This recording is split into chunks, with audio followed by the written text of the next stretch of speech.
26, 27, 28 3 వచనాలు చదువుతాం. చూడుడి,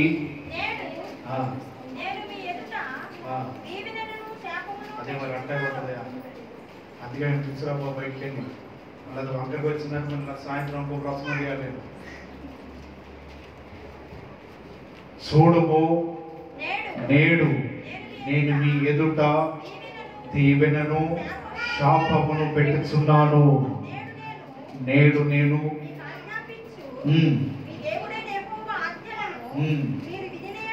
యెహోవా ఆజ్ఞలు మీరు వినని యెడల దీవెనయు, మీరు మీ దేవుడైన యెహోవా ఆజ్ఞలను వినక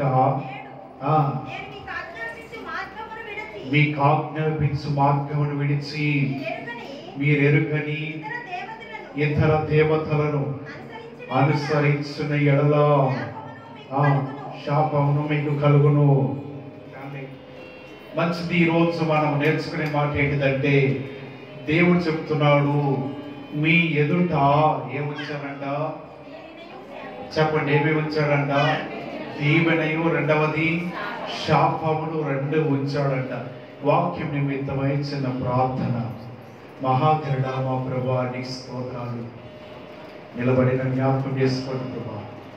మీ నోటికి ఓరగా వాడుకుని ప్రజలందరితో మీరే మాట్లాడమని యేసయ్య పరిశుద్ధ నామములో ప్రార్థన చేసి అడుగుతున్నాను మా పరమ తండ్రి. ఆమేన్. అందరం దేవునికి స్తోత్రాలు చెల్లిద్దాం. హల్లెలూయా. మంచిది. మనం చదివిన మాట ద్వితీయోపదేశకాండము 11వ అధ్యాయం 26, 27, 28 3 వచనాలు చదివాం. దేవుడంట మన ఎదుట వేటి ఉంచాడంట? దీవెనయు శాపమును రెండు ఉంచాడు. మనం ఎక్కువగా ఆలోచించేది ఏంటిదంటే, కుటుంబాల మీదకి శాపములు వస్తాయి, కుటుంబాల మీదకి బాధలు వస్తున్నాయి, కుటుంబాల మీదకి కీడు వస్తుంది, కుటుంబాలలో అనేక విధాలుగా కట్టబడుతున్నాం. వీటన్నిటికీ కారణము ఏంటిది? మనం ఈరోజు నేర్చుకుందాం. ఈరోజు మనం నేర్చుకున్న అంశం ఏంటంటే, శాపానికి గల కారణాలు ఏంటిది, అసలు అది రావడానికి ఏంటి కారణాలు, ఎందుకు శాపం వల్ల మన జీవితాలు ఇలా అవుతున్నాయి, ఎందుకు దేని వలన అది వస్తుంది అని మనం ఆలోచన చేస్తే, ఇక్కడ రాయబడుతున్న మాట, దేవుని ఆజ్ఞలు మీరు వినక మీరు కొన్నిసార్లు శాపానికి గురవుతూ ఉన్నారేమో. దేవుని ఆజ్ఞలు వినటం వలన ఆ దీవెన మీ మీదకి వస్తుందని వాక్యభాగంలో రాయబడతా ఉన్నది. ఎప్పుడైతే ఇటువంటి మాటలు మన జీవితాలు ఉంటాయో, అంటే దీవెనయు శాపమును రెండు దేవుడు మన ఎదుట వచ్చాడు. దేవుని వలన శాపం వస్తుందండి, దేవుని వలన కొన్నిసార్లు కీడు వస్తుంది, దేవుని వల్ల మన జీవితాలు శోధించబడుతున్నావు కాదు. ఈ సృష్టి ప్రారంభం నుంచే దేవుడు మంచిని పెట్టాడు, చెడుని పెట్టాడు, దీవెన పెట్టాడు, శాపమును పెట్టాడు. దేవుడు మేలు పెట్టాడు, కీడు పెట్టాడు. ఈ రెండింటిలోకి మనం కొన్నిసార్లు మన జీవితాల్లో మనం వెళ్ళిపోతూ ఉంటాం. వెళ్ళిపోవటానికి గల కారణాలు ఏంటంటే, నీ ఆత్మీయ జీవితం మీద ఆధారపడి ఉన్నది, నీవు నడిచే విధానం మీద ఆధారపడి ఉన్నది. నీవు బాగుగా నడుచుకుంటూ యథార్థంగా ప్రవర్తిస్తూ దేవుని ఆజ్ఞలు అనుసరిస్తే దీవెనలోకి వెళుతూ ఉంటాం. ఒకవేళ నీ జీవితంలో ఆజ్ఞలు పాటించుకోకుండా, దేవుని మాటలు అనుసరించుకోకుండా నీవు నడిస్తే కొన్నిసార్లు మన జీవితంలో శాపంలోకి వెళ్తావు. రెండింటిని దేవుడు పెట్టాడు, వెళ్ళేది మాత్రం నీవే, దేవుడు కాదు నేను నడిపించేది. శాపంలోకి నడిపించేది దేవుడు కాదు. దీవెనలోకి దేవుడు నడిపించవచ్చేమో, నిన్ను ఆశీర్వదించడానికి దేవుడు నడిపించవచ్చేమో. శాపంలోకి వెళ్ళిపోవాలని, తన పిల్లలందరూ కూడా ఇబ్బందులు పడాలని దేవుడు ఆనందించేవాడు కాదు. దేవుని ప్రణాళిక కాదు. మన ఎదుట రెండింటిని పెట్టావు, నీవే నిర్ణయించుకుంటున్నావు. శాపంలోకి వెళ్ళాలా, దీవెనలోకి వెళ్ళాలా, నా జీవితం ఎట్టి వెళ్ళాలని కొన్నిసార్లు మనం ఆలోచన చేస్తూ ఉంటాం. దేవుడు అంటున్నాడు కదా, చూడుడి, నేడు నేను మీ ఎదుట దీవెనయు శాపమును రెండింటిని పెట్టా. మీరు ఎటువైపుగా ప్రయాణం చేస్తూ ఉంటారు. దీవెనలోగా దేవుడు తన హస్తం పట్టుకొని మిమ్మల్ని నడిపిస్తూ ఉంటాడు. కొన్నిసార్లు మన జీవితాలు శాపంలోకి వెళ్ళిపోతూ ఉంటామా, అది మన జీవితాలు మన చేతులారా మనం చేసుకుంటూ మనం శాపంలోకి వెళ్ళిపోతూ ఉంటాం. అటువంటి సమయంలో ఇక్కడ వాక్య భాగం చెప్పబడుతుంది, ఇశ్రాయేలు ప్రజలందరూ కూడా మీరు స్వాధీనపరచుకొనబోయే దేశంలోకి మీరు వెళుతున్నారు. మీరు దానిలోకి వెళుతున్నప్పుడు ఏం చేయాలంటే మీ ఎదుట రెండింటిని పెడుతున్న శాపములోకి దీవెనయు రెండింటిని మీ ఎదుట ఉంచబోతున్నాం. ఈ రెండింటిలో దేనిలోకి వెళ్ళాలో మీరు నిర్ణయించుకోండి. ఇశ్రాయేలు ప్రజలైన వారందరూ కూడా మేము శాపములోకి వెళుతాము, ఆ మంచి దేశంలోకి మేము అడుగు పెట్టము, మేము దానిలోకి వెళ్ళి నివాసం చేయము అని వారందరూ చెప్పిన కారణంగా ఇశ్రాయేలు ప్రజలందరూ కూడా దేనిలోకి వెళ్ళిపోయారంటే వారు శాపములకు వెళ్ళిపోయారు. విడిచి వచ్చిన దానిని జ్ఞాపకం చేసుకుంటున్నారు, వదిలివేసిన దానిని జ్ఞాపకం చేసుకుంటున్నారు, పాత రోత బ్రతుకులను జ్ఞాపకం చేసుకుంటున్నారు. వారందరూ మాట అనేది ఏంటిదంటే దేవుడు ఒకటి శాపమును పెట్టాడు, రెండవది దీవెనను పెట్టాడు కానానులో. కాబట్టి ఈ రెండింటిలో ఏదైనా ఒక దాన్ని నిర్ణయించుకోమని దేవుడు చెప్పాడు. దేవుడు వారిని శాపంలోకి నడిపించలేదు. దేవుడు నిజంగా ఇశ్రాయేలు ప్రజలు శాపం నడిపించాలంటే 10 తెగులను వారి కొరకు పంపించడండి. దేవుడు ఇశ్రాయేలు ప్రజలు శాపంలో పంపించాలనుకుంటే ఎర్ర సముద్రాన్ని 2 భాగాలు చేయడు. దేవుడు వారిని శాపంలో పంపించాలనుకుంటే బండ నుంచి వారికి నీళ్ళనివ్వడు. దేవుడు వారిని శాపంలో పంపించాలనుకుంటే ఆకాశం నుంచి మన్నాని ఇవ్వడు. దేవుడు వారిని శాపంలో పంపించాలంటే వారికి బోరేలను తీసుకొచ్చి ఇవ్వడు. దేవుడు వారిని శాపంలో పంపించాలంటే వారికి మేఘస్తంభంగా దేవుడు ఉండేవాడు కాదు కదా. దేవుడు వారిని దీవించాలని, దీవెనలకు వారిని అడిగి పెట్టించాలని ఈ విధంగా దేవుడు భారం కలిగి వారిని నడిపిస్తుండగా ఇశ్రాయేలు ప్రజలందరూ కూడా మాట్లాడేదండి, మేము శాపంలోకి వెళ్ళిపోతాం, మా జీవితం శాపం కూడా ప్రయాణం చేయాలి అంటే వెనక ప్రయాణం చేస్తున్నారు, వారు ముందుకు వెళ్ళలేకపోతున్నారు. దేవుడు అంటున్నాడు, ఓ ఇశ్రాయేలులారా మీ ఎదుట నేను దీవెనను ఉంచాను. ప్రజలు అంటున్నారు మేము శాపంలోకి వెళ్ళిపోతామయ్యా. దేవుడు అంటుండే ఇశ్రాయేలు ప్రజలారా మోషే వారు నడిపించు, ఎర్ర సముద్రం వైపు నడిపించు, విడిచి వచ్చిన దానిని మరలా వారిని నడిపించాయి. వారు ఇటువైపు ప్రయాణం చేయాలనుకుంటారు, అటువైపు వారిని నడిపించు. నేను చేసిన ప్రణాళిక ఏంటిదంటే వీరిని దీవెనలో నడిపించాలనుకుంటుంటే వీరు నా ఆజ్ఞలు పాటించడం లేదు, వీరు నా కట్టడలు అనుసరించడం లేదు, నా మాట యందు వారి శ్రద్ధ వహించట్లేదు. వీరందరూ శాపంలోకి వెళ్ళిపోవడానికి మోషే కారకుడు కాదు, వీరు శాపంలోకి వెళ్ళిపోవడానికి అహరోను కారకుడు కాదు, వీరు శాపంలోకి వెళ్ళిపోవడానికి దేవుడు కారకుడు కాదు. వారి ప్రవర్తన వారి శాపంలోకి తీసుకుని వెళ్ళింది. నీవు శాపంలోకి వెళుతున్నావేమో కొన్నిసార్లు దానికి బాధ్యత సేవకుడిది కాదు. నీవు శాపంలోకి వెళుతున్నావేమో దాని బాధ్యత దేవునిది కాదు అని ముందుగా చెప్పాడు. నీ ఎదుట దీవెనయో శాపం ఉంచావు, ఆజ్ఞలు పాటించావా దీవెన ఉంటది నీ ఎదుట. నీ ఆజ్ఞలు పాటించకుండా వాటిని విడిచిపెట్టి వేరొక దూతల్ని అనుసరించావా నీ జీవితం ఎలా ఉంటుందని శపించబడుతుందని దేవుడు మాట్లాడి రెండింటిని కూడా వారి మధ్య ఉంచినప్పుడు వారి జీవితంలో దీవించబడలేకపోతున్నారు, వారి శాపములు కోరుకుంటున్నారు. రెండింటిని ఉంచిన దేవుడు వారిని ఎన్నుకున్నప్పుడు వారు నిలబడలేకపోతున్నారండి. వారి జీవితాలు వారి బ్రతుకులను దీవెనలోకి వెళ్ళడానికి ఇష్టపడలేకపోతున్నారు. రెండింటిని ఉంచాడు దేవుడు. ఏది ఎన్నుకుంటారా ఇశ్రాయేలు ప్రజలారా? మోషే వారిని శాపములను నడిపించలేదండి, ఎప్పటికప్పుడు ప్రజలను బుద్ధి చెప్తూ ఉన్నాడు, ఆజ్ఞలు ఇస్తూ ఉన్నాడు. దేవుడి యొద్దకు పర్వతం మీదకి వెళ్ళి ఆయన మాటలు తీసుకుని వస్తున్నాడు. ప్రజలందరూ జారిపోకుండా పడిపోకుండా వారి జీవితాలు అంటే ఈ ప్రజలందరూ కూడా నడవలేకపోతున్నారు. మోషే వారిని శాపంలోకి తీసుకుని వెళ్ళాలని ఆలోచన కలిగి ఉంటే పలుమార్లు దేవుని కోపానికి అడ్డుపడేవాడు కాదు. మోషే అంటున్నాడు, అయ్యా ఇశ్రాయేలు ప్రజల మీద నీ కోపం ఉంటే నా పేరును కూడా గ్రంథంలో తీసివేయి, ప్రజల మీద కోపగించుకోవద్దయ్యా, వారు విడిచిపెట్టి వారు తెలియని వారని అడ్డుపడుతున్నాడు. అంటే మోషే కారకుడా? వారి శాపంలోకి వెళ్ళిపోవడానికి మోషే ఆయన వారితో పాటు జత కలిశాడా? లేదే. మోషే ఇశ్రాయేలు ప్రజలందరినీ సరైన త్రోవలో నడిపిస్తుంటే అయ్యా మేము నడవము, మేము శాపంలోకి వెళ్ళిపోతాం. దేవుడు అంటున్నాడు కదా, వీరు వేరొక దానిని అనుసరిస్తున్నారు, ఆజ్ఞలు పాటించలేదు కాబట్టి శాపంలోకి వారు వెళ్ళిపోతున్నారండి. 49 సంవత్సరాలు ప్రయాసపడి వారి దీవెనలకు అడుగు పెట్టలేకపోయారు. 40 సంవత్సరాలు ప్రయాసపడి శాప బ్రతుకులు వారు పొందుకుంటున్నారు. కాబట్టి కొన్నిసార్లు మనం అనుకుంటాము, ఎందుకండి మా కుటుంబాల మీదకి శాపములు వస్తాయంటే దేవుని ఆజ్ఞలు అనుసరించక వేరొక దూతలను అనుసరిస్తే శాపము మన చుట్టుముట్టుకుంటుందంట. 6 లక్షల కాల్బలము అరణ్యం లాగిపోయారంటే వారి శాపం వారే కొని తెచ్చుకున్నారు. దేవుడు ముందుగా చెప్పాడు, దీవెన ఉంది శాపం అన్నది నిర్ణయం మీదే. మీరు దీవెనలోకి వెళతారా? వెళ్ళండి, నేను నడిపిస్తాను, కానాను వరకు నడిపిస్తా, మిమ్మల్ని విడిచిపెట్టను అన్నాడు. లేదు, శాపంలో నడిపిస్తారా? మోషే, ఇక నేను వారిని పట్టించుకోదలుచుకోవాలా, వారిని వదిలేసి ఎడారి ప్రాంతంలో నువ్వు నడిపించయ్యా. వారికి నడుస్తూనే తిరుగుతూనే ఉన్నారు 40 సంవత్సరాలు, కానీ దీవెనలు అడుగు పెట్టలేకపోతున్నారు. కారణం ఏంటంటే ఈ ప్రజలు వారు నా మాటను వినకపోతున్నారు. ఈ ప్రజలు నా ఆజ్ఞలు గైకొనలేకపోతున్నారు. ఈ ప్రజలు నా మాటలన్నిటినీ వారు మనసును పెట్టలేకపోతున్నారు. అందుని బట్టి దేవుడు చెప్తున్న మాట, మీ ఎదుట 2 ఉంచాను, ఏది కావాలో దేనిలోకి మీరు వెళ్ళాలో మీరే నిర్ణయించుకోండి. దేవుడు తన ప్రజలను శాపంలో నెట్టేసి ఆయన ఆనందించేవాడు కాదు. తన ప్రజలైన వారిని కీడులో నెట్టేసేసి దేవుడు ఆకాశమందు సింహాసనమందు తన జీవితంలో ఆనందించేవాడు కాదు.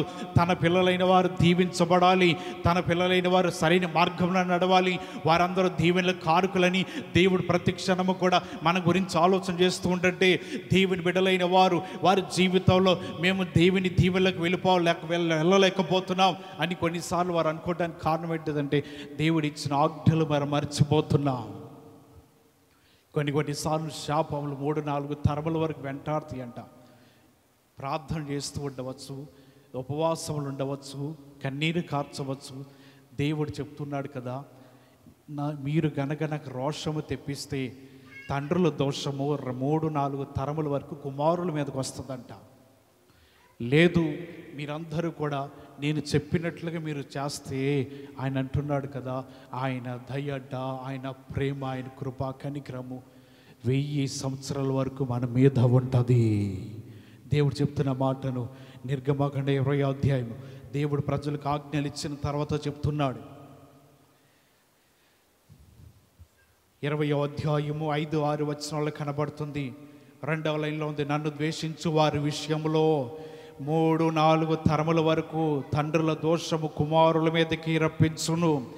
నన్ను ప్రేమించి నా ఆజ్ఞలు గైకొని వారిని 1000 తరముల వరకు కరుణించువాడనై ఉన్నాను. ఇక్కడ రాయబడుతుంది, దేవునిని ద్వేషిస్తే అంట వారి దోషము ఇన్ని తరాల వరకు ఉంటుందంట, 3-4 తరముల వరకు. ఏంటోనండి, ఎంత ప్రార్థన చేసినా విడుదల రావట్లేదే, ఎంత ప్రార్థన చేసినా జవాబు రావట్లేదు, ఎంత ప్రార్థన చేసినా దేవుడు మా ప్రార్థన ఆలకించట్లేదు, మా జీవితానికి విడుదల రావట్లేదు. నీవు పడిన శాపంలోంచి విడిపించగలిగిన వాడు దేవుడు ఒక్కడు మాత్రమే. హల్లెలూయా. ఆ శాపము 3-4 తరముల వరకు వెంటాడుతూ ఉంటుంది. మన జీవితంలో మన స్వార్థం కొద్దీ మన బ్రతికి లోకాన్ని ముగించి వెళ్ళిపోతే తర్వాత బలయ్యేది ఎవరో తెలుసా? ఇక్కడ రాయబడుతుంది, 3-4 తరముల వరకు బిడ్డల మీదకి వస్తుందంట. నీ స్వార్థం కొద్దీ నీ ఇష్టం వచ్చినట్లు బ్రతికి, నీ ఇష్టానుసారంగా జీవించి నువ్వు బ్రతికి వెళ్ళిపోతే ఆ తదుపరి నీ బిడ్డలు నీ వలన ఇబ్బంది పడుతూ ఉండాలా? నీవు చేసిన పనికి వారు శాపగ్రస్తులు అయిపోవాలా? నీవు చేసిన పని వలన వారు 4 తరముల గురించి బాధపడుతూనే ఉండాలా? వారి జీవితాల గురించి దేవుడు మాట్లాడుతున్నారు, మీరు నన్ను ప్రేమించని ఎడల ఎన్ని తరములంట? 1000 తరముల వరకు ఆయన కరుణించువాడై ఉన్నాడు. కాబట్టి 2 కూడా దేవుడు మన మధ్య ఉంచుతున్నాడు. నీవు దీవెనలోకి వెళ్ళాలా, శాపంలోకి వెళ్ళాలా? ఈ దినము వాక్యము ద్వారా నిర్ణయం తీసుకోవాలి.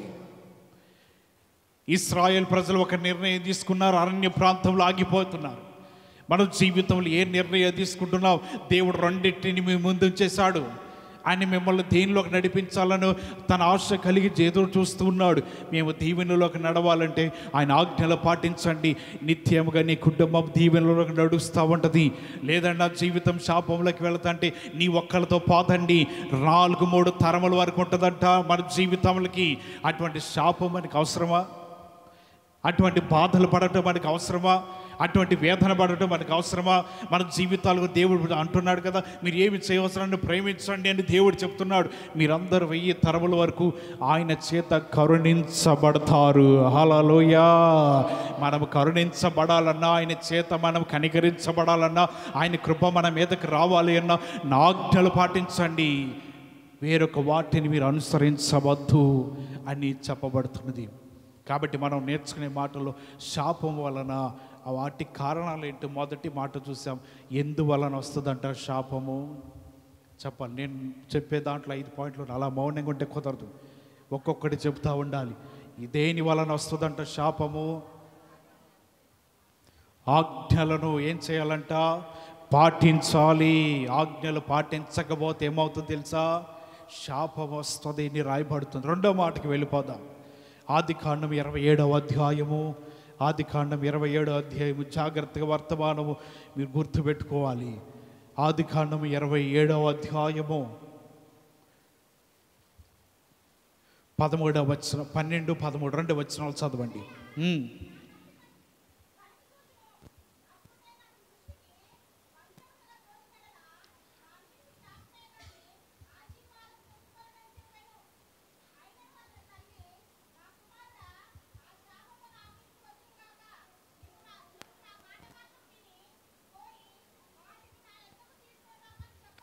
రెండో మాట మనం నేర్చుకునేది ఏంటిదంటే, శాపము రావటానికి కారణం ఏంటో తెలుసా?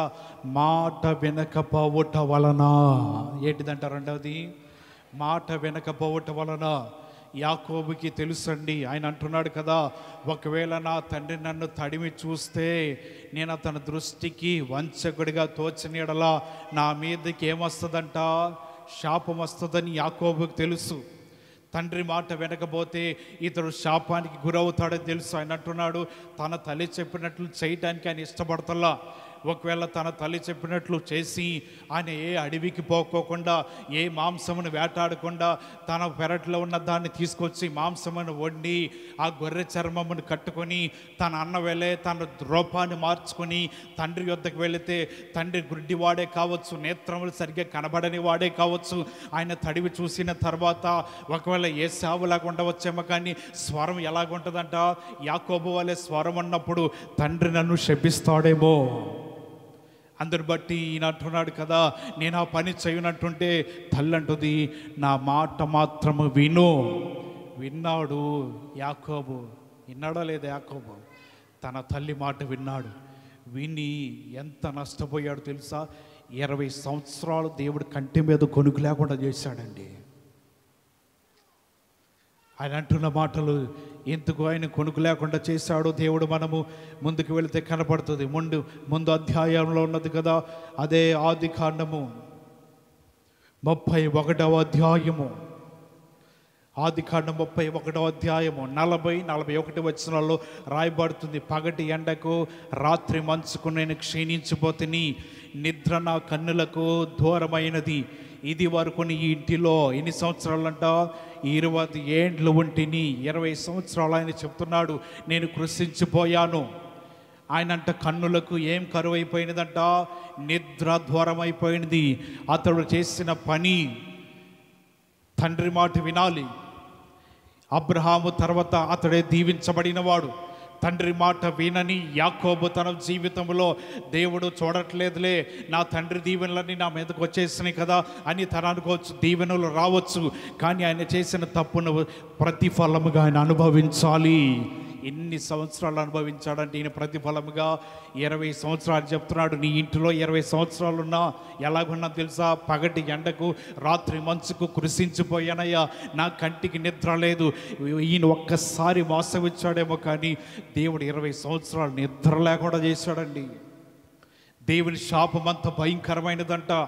యాకోబు తన జీవితంలో తెలిసి చేశాడు. తన తండ్రి ఒకవేళ తడిమి చూస్తే అయ్యో నేను శపించబడతాను, తండ్రి శపించబోవచ్చు, కానీ అతని జీవితాన్ని ప్రతిఫలము పొందుకుని శాపంలోకి వెళ్ళిపోతున్నాడు. పలుమార్లు జీతం మార్చబడింది, కుటుంబం తలకిందులైపోతా ఉన్నది, పశువులు మార్చబడ్డాయి. తన జీవితం అన్నిటికీ కూడా ఈ విధంగా వ్యర్థమైన జీవితం గడుపుతున్నట్లుగా 20 సంవత్సరాలు తాను కంటి మీద నిద్ర లేకోకుండా దేవుడు అంటే అతను ఏం చేశాడంటే ఆయన చేసిన పనికి ప్రతిఫలం ఇచ్చాడు.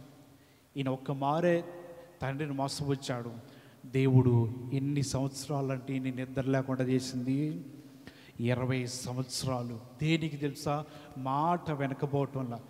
తన తల్లి చెప్పిన ఈ కపటమైన మాటలు విన్నాడు, కానీ తండ్రి చెప్పిన మాట ఇతడు వినలా. తెలిసి ఈయన తప్పు చేశాడు. శాపం వస్తుందని తెలుసు. దీవెన పక్కన పెట్టు, శాపం వస్తుంది, తండ్రి వలన శపించబడతాను అని తెలుసు. ఇటువంటి మాట గ్రహించి అర్థం చేసుకుని కూడా తన జీవితంలో వెళ్ళి వేటకు పోకోకుండా, అడవికి పోకోకుండా తన మందలోంచి పశువుని తీసుకొచ్చి వధించి ఆహారం పెట్టాడు, దీవెన పొందుకున్నాడు. ఆహా, నా జీవితం దీవించబడింది, నా తండ్రి చేత నేను ఆశీర్వదించబడ్డాను, నేను ఎక్కడ ఉన్నా సరే నా జీవితం దీవించబడుతుంది అనేది అనుకుంటూ బ్రతుకుతున్నాడు. దేవుడు తీసుకెళ్ళి 20 సంవత్సరాలు ఎంత గొడ్డి చాకరీ తెలుసా?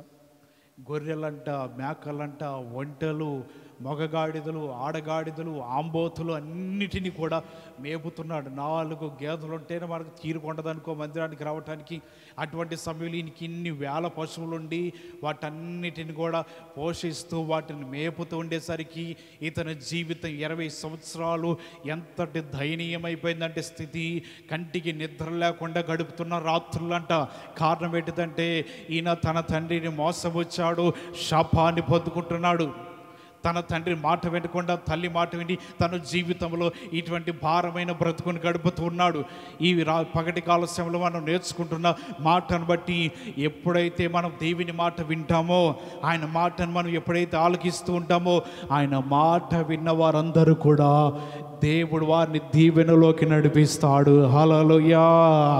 దేవుని మాట వినకుండా మన జీవితాలుంటే మనకంతటి మనమే శాపంలోకి వెళ్ళిపోతూ ఉంటాం. మన జీవితాలు ఎటు వెళ్ళిపోతున్నామో, ఏమి చేస్తున్నామో తెలియని పరిస్థితులు ఉంటాం. కానీ మనం చేయవలసినటువంటి దేవుడు దీవెన ఉంచాడు, శాపం ఉంచాడు. రెండింటిలో ఒక నిర్ణయం మనం తీసుకోవాలి. స్కూల్కి వెళుతున్నాము, స్కూల్లో ఉపాధ్యాయులు పాఠాలు చెప్తారు. ఎవరో ఆటకాయ తనంగా నిఖిల్ తనంగా ఉన్నవారు వినప్పుడు ఈ పాట వింటలేదని చెప్పి పుస్తకం ఆడ పడేసి పోతాడండి ఆయన. వినేవాళ్ళు ఉంటారు కదా, వాళ్ళ కోసమైనా చెప్తాడు. విన్నవారందరూ కూడా ఏమవుతారు? ఆ స్కూల్లో చదువుకొని విని పాఠాలు దాన్ని అభ్యసించిన వారందరూ ఏమవుతారు? ప్రయోజకులు అవుతారు. వినుకోకుండా ఈ ఆటకే తనంగా జీవిస్తూ ఆయన చెప్పింది ఏంటిలే వినేది అన్నట్టు కూర్చుంటే వారి జీవితాలు ఏమవుతాయి? ఆ స్కూల్లోనే మంచి ఉంది, చెడు ఉంది.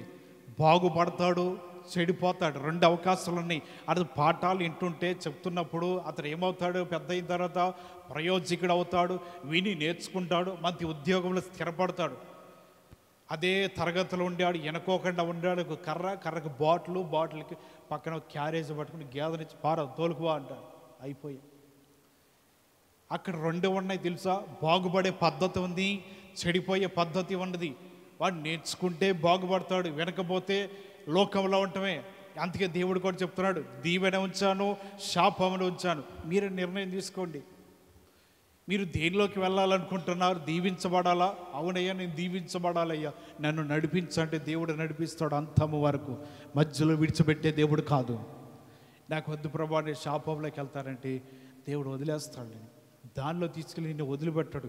నీకు అంతటి నువ్వే దిగజారిపోతూ, పడిపోతూ, నీవు భక్తిలో జారిపోతూ, కృంగిపోతూ, దేవుని దూరమవుతూ అలాగ శాపంలోకి వెళ్ళిపోయి దేవుని మాట వినకుండా నీ జీవితాల్లో జీవిస్తే మనం ఏమవుతామంటే కొన్నిసార్లు ఆ దేవుని శాపము మన జీవితాల మీదకి ఎంతకాలం పట్టుతో తెలియదు. ఆ శాప కట్టులు విడిపించాలంటే దేవుని వలన మాత్రమే అవుతుంది. హల్లెలూయా. ఆయన మాత్రమే విడిపించగలడు. వాటి నుంచి రక్షించగలిగిన వాడు ఆయనే. దానిలోకి నీ జీవితం వెళ్ళాలని దేవుని ప్రణాళిక కాదు. అటువంటి శాపంలో నీ జీవితం ఉండిపోవాలని దేవుడు ఆలోచన చేయట్లేదు.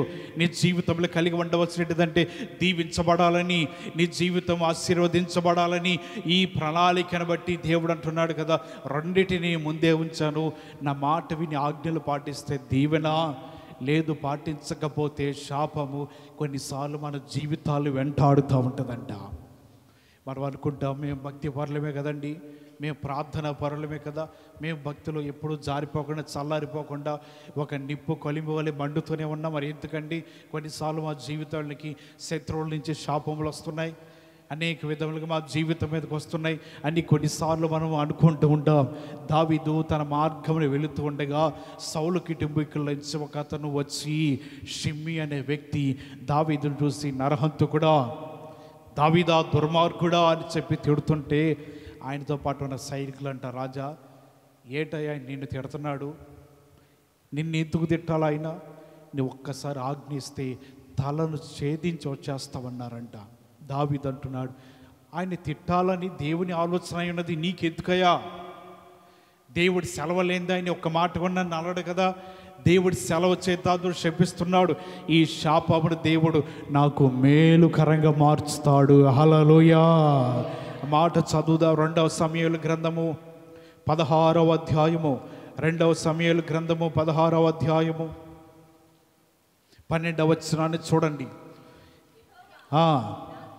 నా శ్రమను లక్ష్య పెట్టునేమో, వాడు పలికిన శాపమునకు బదులుగా యెహోవా నాకు మేలు చేయనేమో. ఇక్కడ రాయబడుతున్నది కదా, యెహోవా నా శ్రమను చూసి ఉన్నాడు కాబట్టి వాడు పలికిన శాపమునకు బదులుగా యెహోవా ఏం చేస్తాడంట? మేలు చేయనేమో. దావీదేమో నిశ్శబ్దంగా వెళ్ళిపోతున్నాడు. తన చుట్టూ ఉన్న సైనికులు అందరూ అంటున్నారు, దావీదు రాజా ఆడెవడో నీడు తిడుతున్నాడు. పైన 9వ వచనంలో ఆఖరి లైన్లో కనబడుతుంది, రాజునకు నిన్ను శపింపనేలా నీ చిత్తమైతే నేను వాణ్ణి చెరబోయి వాని తల ఛేదించి తిరిగి వస్తాను. ఎంతటి కాపలాదారులు ఉన్నా తెలుసా దావీదు దగ్గర. ఆయన అంటున్నాడు కదా, దేవుడు శపించాలని సెలవైందయ్యా, మీకెందుకు అడ్డుపడుతున్నారు? దేవుడు ఆ శాపమును మేలు చేస్తాడేమో, మీకెందుక? మీరు నడవండి, మీరు ముందుకు పదండి అంటున్నాడు. వీరికేమో కోపం వచ్చేస్తుంది. ఎందుకు తెలుసా? వీరు ఎటువంటి వారంటే అక్కడ కనబడుతుంది కదా, 17వ అధ్యాయము 8వ వచనం 2వ లైన్లో ఉంది, అడవిలో పిల్లలు పోగొట్టుకున్న ఎలుగుబంటి పోలిన వంటి వారై రేగిన మనస్సుతో ఉన్నారని నీకు తెలియను. ఆ తర్వాత కిందకి వచ్చినట్లయితే 10వ వచనంలో కూడా కనబడుతుంది, సింహపు గుండె వంటి గుండె కలవారు. ఎంతటి వారు తెలుసా ఇల్లు? ఒకటేమో అడవిలో ఎలుగుబంటి పిల్లలు పోగొట్టుకున్నప్పుడు ఎలాగుంటుందో అది మనిషి కనబడితే బ్రతకనీయకూడదని. రెండవది వారి గుండె అంటే ఏ గుండె? సింహపు వంటి గుండె. మన భారతదేశంలో ఏదైనా రాజకీయ నాయకుడి మీద ఏదైనా దాడి జరిగిందనుకో, ఆయన పట్టుకుని అవతలేస్తారు. కానీ దావీదు దగ్గర ఉన్న వాళ్ళు అలా కాదండి, తలకాయ తీసి తలకాయ ఒకటి పట్టుకొస్తారంట. Z+ సెక్యూరిటీ అంటారు చూసావా, దానికంటే డబుల్ ఇల్లు. సింహపు గుండె అంట. వారు యుద్ధం చేయగలిగిన వారు ఇటువంటి వారు తెలుసా? ఎడమ చేతి వాటం కలిగిన వారు. ఏదో కుడి చేతితో కాదు, ఎడమ చేతితో ఖడ్గం పట్టుకుని వారు ఖడ్గాన్ని తిప్పి యుద్ధం చేయగలిగిన సైనికులు అంటున్నారు. దావీదు రాజా ఒకసారి అను, ఆడి తలకాయ తీసుకొచ్చేస్తాం. వద్దొద్దయ్యా, దేవుడు శపించమన్నాడు కదా, ఆయన శపిస్తున్నాడు. కానీ ఆ శాపమును మేలుకరంగా మారుస్తాడంట. ఈ మధ్యకాలం అమెరికా అధ్యక్షుడి మీద ఒక దాడి జరిగింది. వారు వెంటనే అతన్ని చంపేశారు. అంతకంటే కూడా గొప్ప సైనికులండి వీళ్ళు. వాళ్ళు ఎప్పుడు కూడా ఎలాగుంటారు తెలుసా? ఎలుగుబంటి పిల్లలు బాగొట్టుకున్నప్పుడు ఎంత ఉగ్ర రూపము కలిగి చూస్తూ ఉంటుందో, ఎవడు దొరుకుతాడు అన్నట్లుగా ఈ విధంగా వారు ఉన్నారంట. అయ్యో వాడిని చూస్తే భయం వేస్తుంది, వీడిని చూస్తే భయం కాదు. వాళ్ళ గుండె సింహపు గుండె అంట. వారు చెప్తున్నారు, దావీదు ఒక సైడ్ చేస్తే ఓండే వెళ్ళి చూసిరండి అంటే దావీదు ఇటు తిరిగి ఆడు తలకాయ దావీదు ముందు ఉంటుంది, వారి మొండెం అక్కడ ఉంటుంది. ఒక్క మాట సెలవి అయ్యా, ఏం మౌనంగా ఉన్నావు, చేతగాని వాడుకున్నావు అంటే దావీదుకి యుద్ధము రాదా? దావీదు చేతగాని వాడా, లేకపోతే యుద్ధం చేయలేనివాడా? దావీదు స్తోమత లేనివాడా, సామర్థ్యం లేనివాడా? శపించని అన్నీ తెలుసండి. దావీదేమో చేతగాని వాడు కాదు, యుద్ధం చెయ్యలేని వాడు కాదు. అతని దగ్గర చుట్టూ ఉన్న ఒక వలయమంతా సైనికులందరూ కూడా తలకై తీసేయగలిగిన సైనికులు, ఎడమ చేతితో యుద్ధం చేయగలిగిన సైనికుల మధ్యనున్న దావీదు అంటున్నాడు, పానివాయి శపించని. ఆయన శపిస్తే దేవుడు దాన్ని మేలుకరంగా మారుస్తాడేమో. ఎంతటి ఓర్పు సహనం కలిగిన వాడండి దావీదు. శపిస్తున్న వారిని చూసి అంటున్నాడు, అతడు శాపములన్నీ కూడా దేవుడు నాకు మేలుకరంగా చేయనేమో, ఆ మేలు నేను పొందుకోవాలనుకుంటున్నా, నువ్వు అడ్డుపడమాకండి. ఆ మేలు నేను అనుభవించాలనుకున్నా. సైనికులారా మీరు అడ్డుపడవద్దు, మీరు వెళ్తా ఉండండి, మనం వెళ్ళిపోదాం. ఆయన శపిస్తూ ఉన్నాడు. ఆయన చెప్పే మాటలు ఏంటిదంటే, ఆయన ఇంకా మాట్లాడుతున్నాడు. నరహంతకుడు అంటున్నాడు, దుర్మార్గుడు అంటున్నాడు, ఆయన్ని చూసి హీనపరుచుకుంటూ ఆయన చీపో అంటున్నాడు. ఇటువంటి మాటలన్నీ పలుకుతూ ఉంటుంటే దావీదు నెమ్మది కలిగి ఉన్నాడండి. యుద్ధం చేయగలిగిన వాడే నెమ్మదిగా ఉన్నాడు. సైనికులకు పని అప్పచెప్తే పని ముగించుకుని వచ్చేస్తారు వాళ్ళు. మీరు ఏం యుద్ధం చేయొద్దు, శపించని అంటున్నాడు. కొన్నిసార్లు కారణాలు లేని శాపములు వస్తున్నాయా, దేవుడు ఆ శాపమును మేలుగా మారుస్తాడంట. కారణం లేని శాపములు మన మీదకు వస్తే దేవుని ఆజ్ఞ లేని ఏది కూడా తగలదు. సామెతల గ్రంథంలో ఉన్నది, కారణం లేని శాపం నిలవదంట. ఏదైనా కారణం ఉండాలండి. మనుషులు శపిస్తే శాపములు వచ్చేయడానికి మరి ఆయన ఎందుకు ఆడు కూర్చోవడము, ఆయన సింహాసనం మీద ఎందుకు కూర్చోవడము, 24 పెద్దల చేత ఎందుకు పొగడబడతాము, దేవదూతల చేత పరిశుద్ధుడు పరిశుద్ధుడని ఎందుకు ఆయన ఉంటాము. మనుషులు శపించగానే శాపంలో రావటానికి ఆయన ఎటువంటి వాడు తెలుసా? మహోన్నతుడైన దేవుడు ఆకాశంలో ఉండగా మనుషులు కూడా దేవుళ్ళలాగా ప్రవర్తిస్తే ఇంక ఆయన ఎందుకండి పైన? కారణం లేని శాపాలు ఏమీ కూడా తగలవంట. దేవుడు మన జీవితాలకి తోడుగా ఉంటే ఈ కారణం లేని శాపాలు దావీదుకి ఏం తగలలేదు. దావీదు ఏమీ నష్టపోలేదు. దావీదు జీవితం ఏం పత్రమైపోలేదు. ఆయన ప్రతి శాపంని కూడా దావీదు జీవితాన్ని బట్టి ఆయన మేలులు చేస్తానే ఉన్నాడంట. హల్లెలూయా! ఇటువంటి మేలు పొందుకుంటున్న ఈ దావీదు తన జీవితంలో చెప్పేది ఏంటిదంటే, శాపమే అయినా పర్వాలేదు, దేవుడు మేలు చేస్తాడని రాయబడతా ఉన్నది. మొదటి మాట, ఎందుకు వస్తుందంట శాపము? ఆజ్ఞలు పాటించకపోతే. రెండవది ఎందుకు వస్తుందంట? మాట వినకపోతే వస్తుంది. మూడవ మాట చూద్దాము. సామెతల గ్రంథము 3వ అధ్యాయము, సామెతల గ్రంథం 3వ అధ్యాయము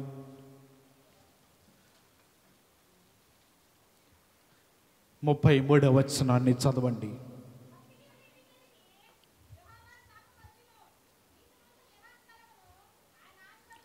రాయబడుతున్న మాట సామెతల గ్రంథం 3వ అధ్యాయము 33వ వచనంలో రాయబడుతున్నది, భక్తిహీనుల ఇంటి మీదకి యెహోవా శాపమొచ్చును, నీతిమంతుల నివాస స్థలమును ఆయన ఆశీర్వదించును.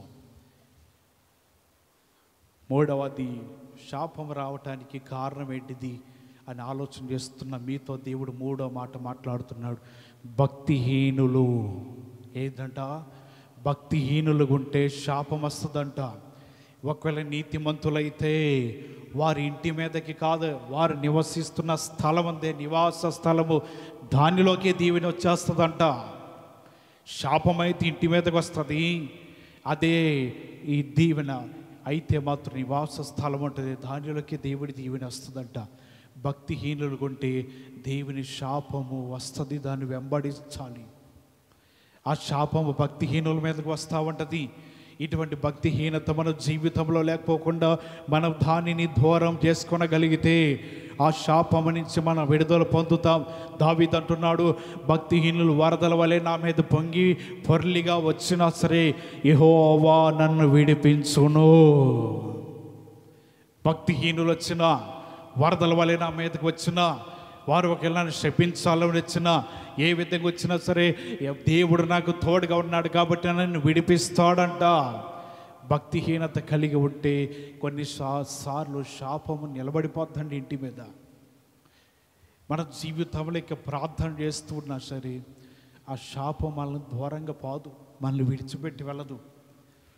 భక్తిహీనతలు వద్దు, భక్తి కలిగిన వారిగా జీవించాలి.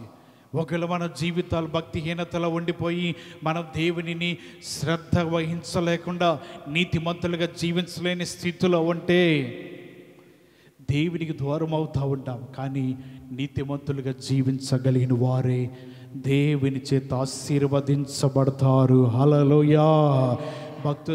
భక్తిపరులైన వారు మాత్రమే దీవించబడతారు. భక్తిపరులైన వారు మాత్రమే దానిలోకి దీవెనలోకి వెళుతూ ఉంటారు. ఈ విధంగా దేవుడు చెప్తున్నాడు కదా, భక్తిపరులైన వారందరూ కూడా దేవుని మాటను అనుసరించి నడవండి, ఆయన మీ మీద దీవెనలు ఉంచబోతున్నాడని. ఒక అతడు పొరపాటు చేసి తప్పు చేశాడు. కోర్టు వారికి విధించింది ఏంటిదంటే శిక్ష విధించారు. తీసుకెళ్ళి 14 సంవత్సరాలు వేశారంట అతను జైల్లో. 14 సంవత్సరాల తర్వాత అతను విడుదల పొందుకుని బయటకు వస్తున్నాడు. అక్కడ అధికారులు, జైలు అధికారులు అన్నారయ్యా, ఒక విషయంలో మేము అధికారులమే కావచ్చు, క్షమించాలయ్యా నువ్వు అన్నాడు. ఏంటి సార్ ఎందుకంటే క్షమించాలంటే, నీకు ఇచ్చిన ఈ 14 సంవత్సరాల గడువు 2 రోజుల క్రితం అయిపోయింది. మేము చూసుకొనక అశ్రద్ధ కలిగి 2 రోజులు ఎగస్ట్రా ఉంచాం. ఎక్కడ ఉంచారంట? జైల్లో ఎగస్ట్రా ఉంచాం. అంటే ఈరోజు ఆదివారం కదా, నీ గడువు శుక్రవారంతోనే అయిపోయింది, శుక్రవారమే నువ్వు రిలీజ్ అవ్వాలి, కానీ ఇదిగో ఆదివారం పంపిస్తున్నాను, ఏమనుకో మాకు క్షమించు అని అధికారులు కోరారంట. ఈయన మాట విని కొద్ది దూరం వెళ్ళి మళ్ళీ వెనక్కొచ్చాడంట. ఏంటి మళ్ళీ వెనక్కొచ్చావు అన్నాడంట. ఏమంటే 2 రోజులు ఎక్స్ట్రా తీసుకున్నారు కదా మీరు నా దగ్గర, నన్ను జైల్లో 2 రోజులు అదనంగా ఉంచారు కాబట్టి ఈసారి వచ్చినప్పుడు 2 రోజులు తగ్గియాలండో గుర్తుపెట్టుకోండి అంటున్నాడు. ఈసారి వచ్చినప్పుడు ఏం చేయాలంట? 2 రోజులు. అంటే బుద్ధి రాదిక, శిక్షను తప్పించుకోవడానికి జ్ఞానం రాదు. అటు తప్పు చేశాడని లోపలైతే మళ్ళా తప్పు చేసి మళ్ళీ వస్తాడంటున్నా. ఈ జీవితము మారదండి, ఇది బ్రతుకు మారదిక. వారు జీవించినంత కాలం తప్పులు చేయడం, పొరపాట్లు చేయడం ఇదే జీవితం. వారే మర్యాదపూర్వకంగా క్షమాపణ అడుగుతుంటే 2 రోజులు ఈసారి వచ్చినప్పుడు తగ్గించాలంటున్నాడు. దేవుని మాటలు వింటున్న మనం కొన్నిసార్లు శాపములు అంటే బయటికి రావటానికి ప్రయత్నించాలి, కానీ దానిలో ఉండిపోవటం దేవుని ప్రణాళిక, దేవుని చిత్తము కాదంట. హల్లెలూయా. ఎప్పుడైతే బయటికి రాగలుగుతావో దేవుడు నిన్ను నడిపించడానికి ఇష్టపడుతున్నాడు. ఎప్పుడైతే దీవెనలో ఉండాలనుకుంటావో దేవుడిని దీవెనలోకి వస్తూ ఉంటాడు. కొంతమంది ప్రారంభంలో దీవెనలోనే ఉంటారు. అటువంటి సమయంలో వారు దేవునికి దీవెనికి దూరం అయిపోయి వచ్చి శాపంలోకి పోతారండి. పోయిన తర్వాత అయ్యా నా జీవితం, కుటుంబము ఏంటో మేలు జరగట్లేదు, దీవించబడట్లేదంటే దేవుని దగ్గర పరీక్షించుకోవాలి తప్ప మనకి సమాధానం ఎక్కడ దొరకదండి. దేవుని దగ్గర మనం కనిపెట్టుకోవాలి తప్ప సమాధానము ఎక్కడ దొరకదు. ఎక్కడైనా పడిపోయామా, ఎక్కడైనా జారిపోయామా, ఎక్కడైనా పతనమైపోయామా, నా స్థితి ఏంటిది, నా జీవితం ఏంటిదని దేవుడి దగ్గర నువ్వు గమనించుకోగలిగితే నిశ్చయముగా నీవు శాపంలో ఉన్న నీ బ్రతుకును ఆయన చెప్తున్నాడు కదా, దీవెనకరముగా మార్చబోతున్నాడు. హల్లెలూయా. అటువంటి దీవెనలోకి వెళ్ళాలంట. ఎన్ని మాటలు నేర్చుకున్నప్పుడు చెప్పండి, 3 మాటలు. ఆజ్ఞలు పాటించకపోతే, రెండవది మాట వినకపోతే, మూడవది భక్తిహీనత కలిగి ఉంటే దేవుని శాపము వెంటాడుతూ ఉంటుందంట. 4వ మాటకి వెళ్ళిపోతాం. అదే సామెతల గ్రంథము 28వ అధ్యాయము. సామెతల గ్రంథం 28వ అధ్యాయము 27వ వచనాన్ని చదవండి. పేదలకిచ్చువానికి లేమి కలగదు, కన్నులు మూసుకొని వానికి బహు శాపములు కలుగును రాయబడుతుంది. 27లో పేదలకిచ్చువానికి ఏమి కలగదంట?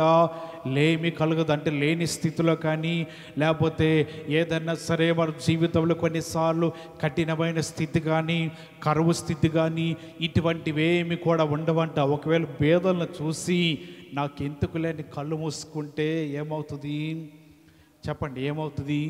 కొన్నిసార్లు శాపములు కలుగుతాయంట.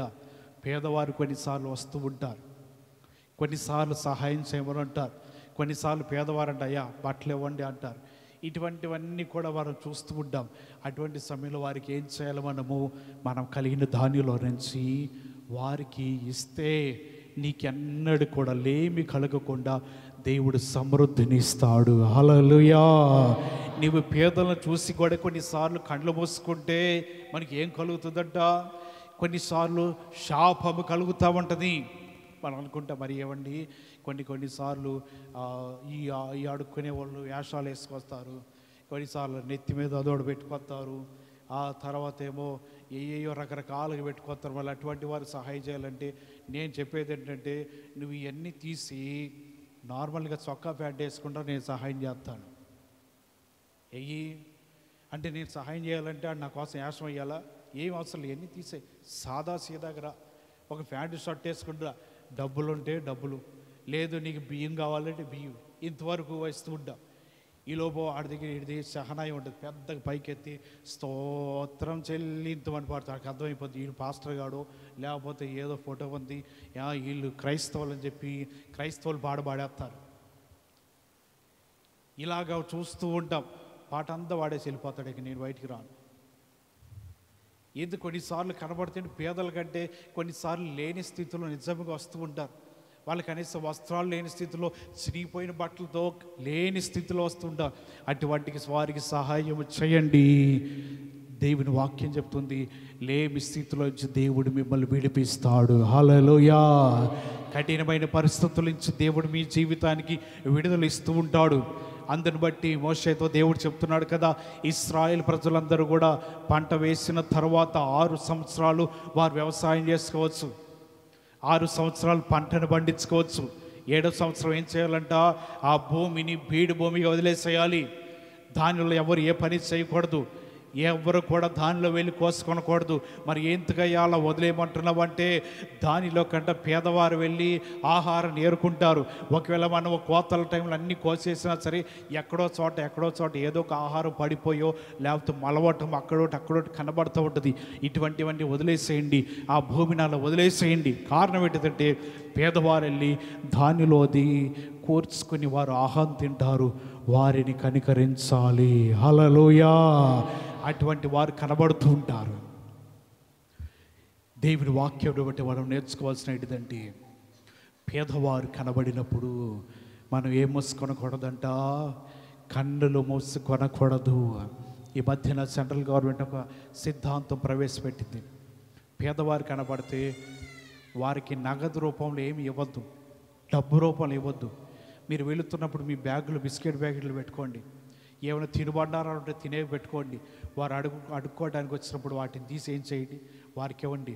డబ్బులు ఎందుకు ఇవ్వద్దన్నారంటే, ఈ విషయంలో ఆ సెంట్రల్ గవర్నమెంట్ మెచ్చుకోవచ్చు. ఎందుకంటే డబ్బులు ఎత్తే ఆడు పక్క పోయి సిగరెట్ తీసుకుని స్టైల్ గట్ట కాలుతున్నాడు. ఏంటి ఎవరు సొమ్మది?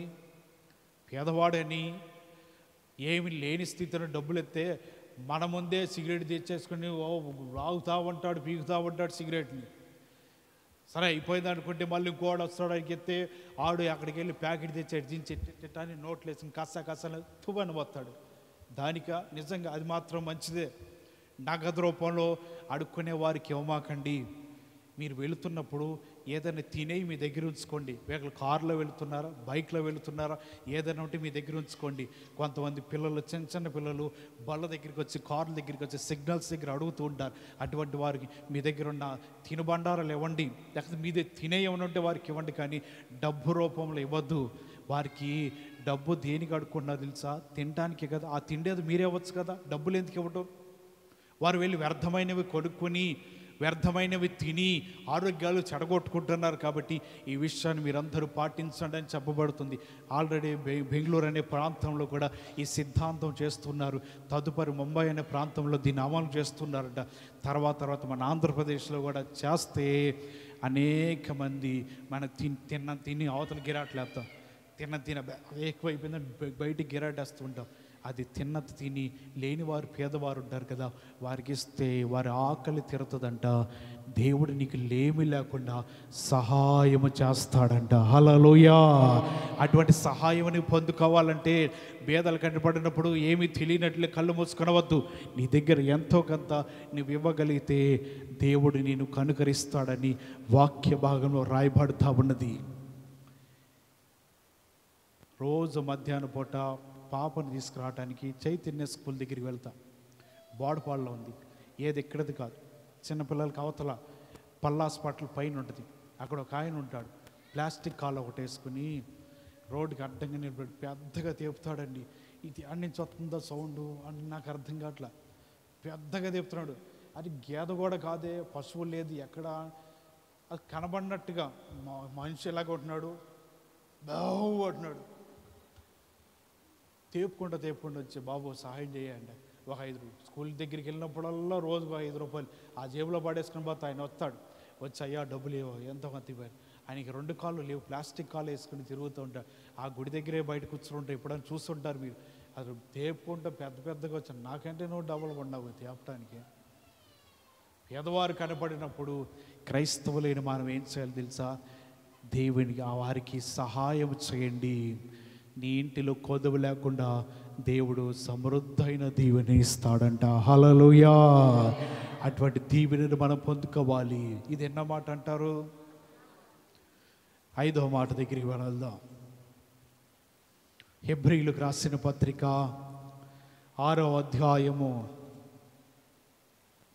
హెబ్రీయులకు రాసిన పత్రిక 6వ అధ్యాయము 8వ వచనం చదవండి. అయితే మొండ్ల తుప్పలను గచ్చ తీగలను దాని మీద పెరిగిన యెడల అది పనికిరాదని విసర్జింపబడి శాపము పొందదగినదగును, తొదకు కాల్చివేయబడును. ఇక్కడ రాయబడుతున్న మాట ఎందుకు చెప్తున్నాడంటే, ఈ భూమి మీద వర్షం పడినప్పుడు వ్యవసాయం చేయడానికి అనుకూలమైన పైరు ఫలిస్తూ ఉంటుంది. ఈ పైరు ఫలిస్తూ ఉన్నప్పుడు దాని మీద ఏదన్నా పిచ్చి తీగ కానీ, మొండల తుప్పలు కానీ, గచ్చ పొదలు కానీ ఏదైనా దాని మీద పాకిందనుకో, ఆ పైరు ఎదిగిద్దండి పైకి? అది ఫలిస్తుందా? అది దేనికైనా పనికి వస్తుందా? దాని మీద తీగ పాకితే దేనికి కూడా పనికిరాదు, అది ఎదగదు. అటువంటి సమయంలో చెప్పబడుతుంది, దానికి ఏం కలిగిందంటప్పుడు శాపము కలిగి తర్వాత ఆ పైరు తీగ రెండు నరికి ఏం చేస్తారు? అగ్నిలో వేయబడతాయి. ఎందుకంటే తీగ కింద ఉన్న పైరు కనబడదు, ఏదో పిచ్చి తీగ అనుకుంటాం, దాని కింద ఉన్న మంచి ఫలాలతో కూడిన పైరు కనబడదు. దేవుడు చెప్తూ ఉన్నాడు కదా, ఇటువంటి పైరు కనబడకపోతే ఏం చేయబడతాయి అంటే విసర్జించబడి శాపము పొందదగినదగును, తుదకు అది కాల్చివేయబడుతుంది తప్ప పనికిరాదు. మన భక్తి పరులు మనం దేవుని మాట వినగలిగిన వారమనో, లేకపోతే మన జీవితాలు ఆయన ఆజ్ఞలు పాటిస్తున్నామనో ఈ విధంగా మనం అనుకుంటున్నాం. కానీ మన జీవితాన్ని కొన్నిసార్లు ఈ పైర్లు, ఈ పనికిరాని తీగలు మనల్ని ఏం చేస్తాయో తెలుసా? ఏం చేస్తాయండి? మనల్ని పాడు చేస్తూ ఉంటాయి, ఎదగనీయకుండా పాడు చేస్తూ ఉంటాయి, ఎదగనీయకుండా మన జీవితాలు పతనం చేస్తూ ఉంటాయి. ఈ పైరు ఎదుగుతూ ఉన్నప్పుడు, మన ఫలాలు కలిగిన చెట్టు వలె ఉన్నప్పుడు మన జీవితాలు ఏమవుతాయి తెలుసా? ఇవన్నీ కూడా మన బ్రతుకులు పాడు చేస్తూ ఉంటాయి. అందుకే రాయబడుతూ ఉన్నది, మీరు ఎదిగి బహుగా ఫలిస్తున్నప్పుడు ఈ గచ్చ పొదలు కానీ, ఈ ముళ్ళ తీగలు కానీ మీ మీదకు వచ్చినట్లయితే మీరు కూడా విసర్జించబడి అగ్నిలో కాల్చివేయబడతారు. ఇక శాపము తగిలినట్లే. యేసు ప్రభువారు మార్గమును వెళుతూ ఉండగా ఆయనకి ఆకలేసి ఏ చెట్టు దగ్గరికి వెళ్ళాడంట? ఏ చెట్టు అంట? అంజూరపు చెట్టు దగ్గరికి వెళ్ళాడు. దానికి ఏమైనా కనబడ్డాయా? ఏం లేదు. వెంటనే దేవుడు దాన్ని శపించాడు, అది ఎండిపోయింది. శిష్యులు ఆశ్చర్యపోతారు, ఇదేంట నువ్వు మాట చెప్పగానే అంజూరపు చెట్టు ఎండిపోయింది, మరి ఎందుకు పనికిరాదు కదా? యేసు ప్రభువారు వెళ్ళినప్పుడు కాయలు కనపడాలా, అది ఫలభరితంగా లేనిది. అటువంటి సమయంలో ఆయన దాన్ని చూసి శపించాడు, అది ఎండిపోయింది. దాన్ని తదుపరి దాన్ని తీసుకుని ఎక్కడేస్తారంట? అగ్నిలో కాల్చివేయబడతాయి అంట. దేవుని మాటలు వింటున్న మన జీవితంలో ఈ తీగలు, అలాగే ఈ మొండ్ల తుప్పలు ఎన్నీ కూడా లోకాను సంబంధమైనవి, లోకానుసారంగా మనం మీదకు వస్తున్నవి. లోకంలో ఉన్న కట్టడములు, లోకంలో ఉన్న సాంప్రదాయములు, లోకంలో ఉన్న ఆచారములు, మన భక్తిగానే జీవిస్తాం. ఇవన్నీ కూడా మన మీదకి వచ్చి మనల్ని కప్పినప్పుడు మనం అక్కడి నుంచి ఎదగలేని స్థితిలో కొన్నిసార్లు శపించబడుతూ ఉంటాం. అందుకే వాక్యం చెప్పబడుతుంది, లోకంలో ఉన్న సమస్తం కూడా మీరు విడిచిపెట్టండి, దేవుడు లోకానికి వేరే జీవించమంటున్నాడు. అవేమి కూడా మీకు అవసరం లేదు. ఇవన్నీ కూడా మన జీవితాల్లో ఉంటే భక్తిహీనులు అయిపోతామంట. పోయిన నెల వరకు ఆషాఢం పాటించారా? ఇళ్ళలో అత్తపాత్రలు పోషిస్తున్న వారిని అడుగుతున్నా, ఆషాఢం పాటించారా? ఈ మొండ్ల తుప్పలు, తీగలంటే ఇయే పాటించారమ్మా? పాటించలేదా? కొంతమంది మొహాలు డౌట్గా చూస్తున్నారు, ఏమంటాడో మళ్ళీ ఈయనని. పాటించలేదా? పాటించకపోతే మనం ధన్యులవే. దాన్ని పాటించేవారు దానికి ఉన్నారు. మనం పాటించవలసింది ఏంటి? ఇది మనకంటూ ఒక గ్రంథం ఉన్నది, ఒక లెక్క ఉన్నది, ఒక పద్ధతి ఉన్నది, ఒక క్రమం ఉన్నది. ఇది మనకు నేర్పిస్తుంది. కాబట్టి దీన్ని ఏం చేయాలి? పాటించాలి. ఇది చెప్పినట్లు చేయాలి. లోక సంబంధమైనవి వాటిని చేయవారు వాటి ఉన్నారు. మనం వాటిని చేయటానికి దేవుడు ఎన్నుకున్నది. ఈ గచ్చ పొదలు, తీగలేంటిదంటే మన జీవితాన్ని ఎదగనీయకుండా, మన జీవితాన్ని నిలబడనీయకుండా పాడు చేస్తూ ఉంటుంది.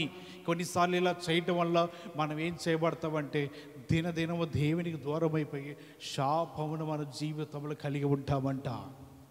కాబట్టి ఈ లోకంలో ఉన్న సిద్ధాంతములు ఎన్ని కూడా మన జీవితానికి కొన్నిసార్లు వాటిని వేరుగా జీవించాలి. నాకు పెళ్ళి ఎప్పుడైంది తెలుసా? అమావాస్య రోజు అయింది. ఎప్పుడు? ఆ రోజు అయింది కదా అని చెప్పి నేను మసిపోకులాగా అయిపోయానా?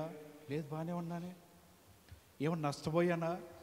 నా జీవితాన్ని కోల్పోయినా? ఆస్తులు పోయినా, ఐశ్వర్యములు పోయినా, సంపదలు పోయినా? లేదు, ఇంకా దేవుడు దీవిస్తున్నాడు. ఏమైనా పోయినాయా? కొన్నిసార్లు అమ్మో అమావాస్య సృష్టి ధర్మం అండి. ఆ చంద్రుడు అడిపోతాడు, ఇటు వస్తాడు, ఇటు అడిపోతాడు. నువ్వు దాన్ని చూసి అబ్బమ్మమ్మో భయపడిపోతావేంటి? కొంతమంది అన్ని పనికిరాని అన్నీ పాటిస్తారు. దేవుడు చెప్తున్నాడు, అయ్యా మీరు అయి కాదు పాటించాల్సింది, నా ఆజ్ఞలు గుర్తుపెట్టుకోండి. ఇది ఒక్కటి మాత్రం గుర్తురాదు, మీతో అన్నీ గుర్తుంటాయి.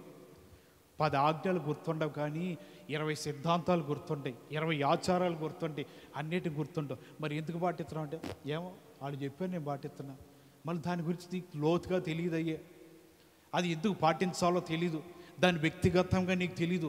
ఏదో గుడ్లో మెల్లని అందరూ పోతున్నారు కానీ అదే దారిలో పోవటం తప్ప నువ్వు ఎందుకు పాటిస్తున్నావు?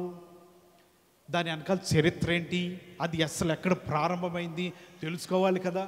నువ్వు ఎప్పుడైతే తెలుసుకుంటావో అది నీ జీవితానికి వీలు. ఏదో ఆడు చెప్పాడు, ఈడు చెప్పాడు, ఆడు చెప్పాడు, అన్నీ చెప్తా. మరి నేను చెప్తున్నా కదా, ఆజ్ఞలు పాటించు. పాటించు, నాకెందుకు, నువ్వు పాటించుకో అన్నట్టు చూస్తున్నారు. దేవుడు చెప్తున్నాడు, ఆజ్ఞలు పాటించండి. అయ్యా ఈ గుర్తుపెట్టుకోండి అయ్యా, లోకంలో ఉన్నవి కాదు నువ్వు గుర్తుపెట్టుకోవాల్సింది, లోకంలో ఉన్నవి కాదు పాటించవలసింది, వాటిని కాదే నువ్వు గుర్తుంచుకోవాల్సింది, నా ఆజ్ఞలు గుర్తుపెట్టుకో, దీవెనలోకి వెళతావంటున్నాడు. కొన్నిసార్లు మన ఆజ్ఞలు గుర్తుపెట్టుకోక మన ఇష్టం వచ్చినట్లుగా ప్రవర్తిస్తూ నడుస్తూ ఆయన మాటలు విడిచిపెట్టి లోకంలో ఉన్న వాటిని మాత్రమే గుర్తుపెట్టుకొని జీవిస్తుంటే మన తలల మీద, మన ఇళ్ళ మీద ఏమంటాయంట? సామెతల గ్రంథంలో చదివాం, భక్తిహీనుల ఇంటి మీద ఏమంటుందంట? శాపం ఉంటుందంట. అదే నువ్వు ఆజ్ఞలు పాటిస్తే నీతిమంతుని నివాస స్థలము మీద ఏమంటుంది? ఆశీర్వాదం ఉంటుంది. కాబట్టి మన జీవితంలో మనం ఈ 5 మాటలు నేర్చుకున్నాం. ఏంటి చెప్పండి? 5 మాటలు చెప్తేనే ముగిచ్చేస్తా.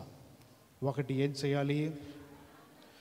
ఆజ్ఞలు పాటించాలి. పాటించకపోతే 2వది ఎందువలన శాపం వస్తుందంట?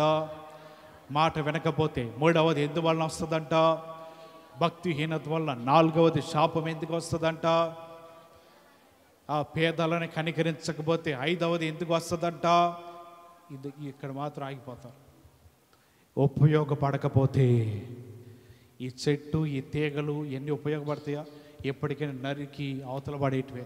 నిరుపయోగకరంగా ఉంటే శపించబడతాం. దేవునికి ఉపయోగకరంగా ఫలాలు కలిగిన చెట్టు వల్లే ఉండాలి. కాబట్టి 5టిని మీరు చేయండి, దీవెనలోకి వెళ్తారు. మేము చేయవండి అంటే ఇక మీ ఇష్టం. నేను కూడా చెప్తున్న వాక్యంలో, ఆయన మీ ఎదుట దీవెనయు శాపమును 2 ఉంచాడు. మీ ఇష్టం. మీ దేనిలోకి వెళ్ళాలనుకున్నారు, దేనిలో జీవించాలనుకున్నారు, నిర్ణయించుకోండి. ఆ నిర్ణయం ప్రకారం మీరు జీవించండి. నిశ్చయముగా నిన్ను నడిపించడానికి దేవుడు ఇష్టపడుతున్నాడు. ఈ మాటలు బట్టి దేవుడు నేను బలపరుచునుగాక. అందరూ తలలు వంచండి, ప్రార్థన చేస్తాం. మా కాళ్ళు వేయగలిగిన వారు ఉంటే మా కాళ్ళు వేసి ప్రార్థన చేయండి. ఈరోజు దేవుడు విలువైన వర్తమానం ఇచ్చాడు. శాపం కారణాలు ఏంటో, ఎందుకు వస్తున్నాయో కొన్నిసార్లు తెలియని స్థితిలో ఉన్నవేమో దేవుడు చెప్తున్నాడు కదా. ఆయన చెప్పిన మాటలు ఆలకించు. ప్రభువా, మా మీదకి ఏమైనా శాపములు ఉన్నాయా? నీవే తొలగించండి అయ్యా. నీ ఆజ్ఞలు పాటించలేక శాపంలో పడిపోతున్నావా? ఒకసారి ప్రభువా మా జీవితాలు కనికరించండి అయ్యా. నిన్ను ప్రేమించు వారిని 1000 తరముల వరకు నువ్వు కరుణిస్తావంట కదా అని దేవుడి దగ్గర అందరం ప్రార్థన చేసుకుందాం. ఇప్పుడే నీ మీద ఉన్న శాపమును దేవుడు తొలగించాలనుకుంటున్నాడు. దేవుడిని అడుగు, ఎటువంటి శాపమో, ఎటువంటి బాధపడుతున్నావో, ఏ విధంగా నీ జీవితంలో నీ కుటుంబం కొట్టబడుతుందో ఒకసారి ఆయనకు తెలియపరచు. ప్రభువా, నీవు మాట్లాడిన మాటను బట్టి బిడ్డలందరూ నిన్ను అడుగుతున్నారయ్యా. బిడ్డలందరూ నీకు ప్రార్థన చేస్తున్నారు. చెవియొగ్గండి తండ్రి, వారి మరణం మీరు ఆలకించండి అయ్యా. ఇక్కడ ఎవరైనా బిడ్డలు ప్రభువా శాపములతో కట్టబడుతున్నారా, లేకపోతే బాధలతో కట్టబడుతున్నారా? వారి జీవితం మీదకి, వారి ఇళ్ళ మీదకి శాపం నిలిచి ఉన్నదా? తండ్రి, అట్టి శాపమును మీరు తొలగించండి అయ్యా. అట్టి శాపమును వారి జీవితాల నుంచి ద్వారపరచండి. అట్టి శాపం వారి నుంచి విడిచి వెళ్ళిపోవాలి. దేవుని మాటను బట్టి మన జీవితాలు ప్రార్థన చేసుకుని ప్రభు దగ్గర అడుగుదాం. కొన్నిసార్లు అంట దేవుని మాట వినకపోతే శాపం వస్తుందంట. దేవుడా ప్రభువా నన్ను క్షమించండి అయ్యా, ఎప్పుడన్నా నీ మాట వినకపోవటం వల్ల శాపం కొని తెచ్చుకున్నానా, ఇంకెప్పుడు ప్రభా నీకు ఎదురు చెప్పనయ్యా, ఎప్పుడు నీ మాటను ప్రభా త్రోసివేయనయ్యా. ఒకవేళ శాపం అంటే తొలగించండి అయ్యా. దానివల్ల మేము దీవించబడలేకపోతున్నామయ్యా, దానివల్ల మేలు పొందుకోలేకపోతున్నాం ప్రభా, దానివల్ల ఆశీర్వదించబడలేకపోతున్నాం ప్రభా. ఆ శాపం బట్టి మా ఇళ్ళ మీద ప్రభా దీవెన రావట్లేదయ్యా. మీరే దాన్ని విడిపించండి అయ్యా. 1000 తరముల వరకు మా కుటుంబాలు కనుకరించండి ప్రభా, 1000 తరముల వరకు మా జీవితాలు కరుణించండి ప్రభా. నీవే చెప్తున్నావు కదా, నన్ను ప్రేమించే వారిని కరుణిస్తానని. అట్టి విధంగా మా జీవితాలు కరుణించండి ప్రభా అని దేవుడి దగ్గర అడుగుదాం అందరం అడుగుదాం. ఒకవేళ మన జీవితాలు వ్యర్థమైన తీగలు ఉన్నాయేమో, ముళ్ళ తీగలు మన జీవితాల మీద ప్రాగుతూ ఉన్నాయేమో, లోకంలో ఉన్న వ్యర్థమైనవి ఆశలు తలంపులని మనం వెంబడిస్తున్నాయేమో, దేవుడి దగ్గర ప్రభువాన్ని వదిలేస్తాను. నీ గ్రంథంలో చెప్పబడుతుంది, ఇదిగో నా ఆజ్ఞలు మీరు పాటించండి, దీవెన మీ మీదకు వస్తుంది. నా ఆజ్ఞలు మర్చిపోయి వేరొకరిని అనుసరిస్తే శాపమాలు వెంటాడుతూ ఉంటుందంట. ప్రభు నీ లేఖనాలు చెప్పినట్లే మేము చేస్తామయ్యా. దయచేసి మా మీద ఉన్న శాపాన్ని తొలగించండి. మేము అనేక మార్లు నష్టపోతున్నామయ్యా, ఆర్థికంగా నష్టపోతున్నామయ్యా, మేము ఎదగలేకపోతున్నామయ్యా, దీవెనికి దూరం అయిపోయాం, ఆశీర్వాదం దూరం అయిపోయాం, లేమి మా ఇంటిని వెంటాడుతూ ఉన్నదయ్యా, సమృద్ధి మా ఇంటి నుంచి దూరం అయిపోయింది ప్రభు. తండ్రి నేను అడుగుతున్నాను, నువ్వు కాదన్నదయ్యా. మా ప్రార్థన చేసి నీ సన్నిధిలో మేము మొరలిడుతున్నామయ్యా. ఆకాశం వైపు నీకే ప్రార్థన చేస్తున్నాను ప్రభు. మా శాపములు తొలగించండి, నా వెళ్తున్నవి ప్రభావి తీసుకుని మన మీద ఉన్న శాపములన్నిటినీ తొలగించి మన మీద దేవుడు తన దీవెనను ఆశీర్వాదములను ఉంచునుగాక. ప్రార్థన చేసుకుందాం. చెప్పబడిన మాటలు మనందరి జీవితాల్లో ఫలభరితంగా ఉన్నట్లుగా, ఆత్మచేత ప్రేరేపణ కలిగిన వారు వాక్యము ఫలించున్నట్లుగా ఎవరైనా ఒకరు ప్రార్థన చేయండి.